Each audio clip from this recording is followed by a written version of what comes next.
नवरात्रि के 9वें दिन मां सिद्धिदात्री की पूजा की जाती है। कहा जाता है कि मां सिद्धिदात्री सभी सिद्धियों की दाता है। चलिए जानते हैं मां सिद्धिदात्री से जुड़ी कुछ खास बातें।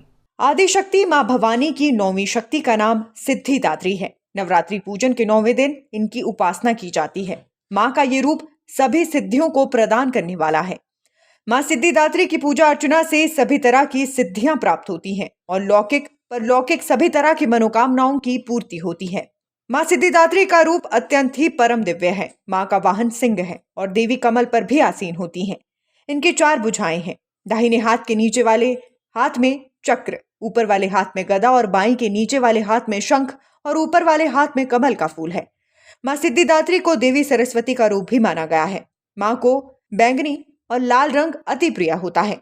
मां सिद्धिदात्री की अनुकंपा से ही शिवजी का आधा शरीर देवी का हुआ और इन्हें अर्धनारीश्वर कहा गया। इस दिन शास्त्रीय विधि विधान और पूर्ण निष्ठा के साथ साधना करने वाले साधकों को सभी सिद्धियों की प्राप्ति होती है।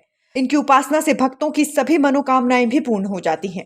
भक्त इनकी पूजा से यश, बल, कीर्ति और धन की प्राप्ति करते हैं।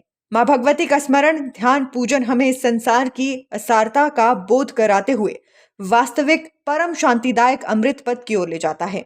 सर्वप्रथम कलश की पूजा और उसमें स्थित सभी देवी देवताओं का ध्यान करना चाहिए। रौली, मौली, कुमकुम, पुष्प, चुनरी, इन सभी से मां की भक्ति भाव से पूजा करें।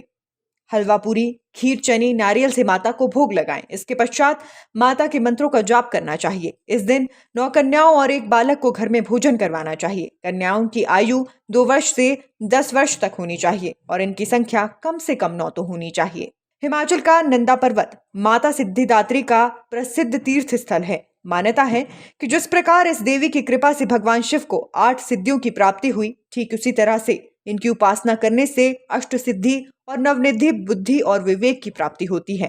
कथा में वर्णन है कि जब दैत्य महिषासुर के अत्याचारों से परेशान होकर सभी देवतागण भगवान शिव और भगवान विष्णु के पास पहुंचे, तब वहां मौजूद सभी देवतागण से एक तेज उत्पन्न हुआ और उसी तेज से एक दिव्य शक्ति का निर्माण हुआ, जिसे मां सिद्धिदात्री कहा जाता है। Nation speaks bureau report.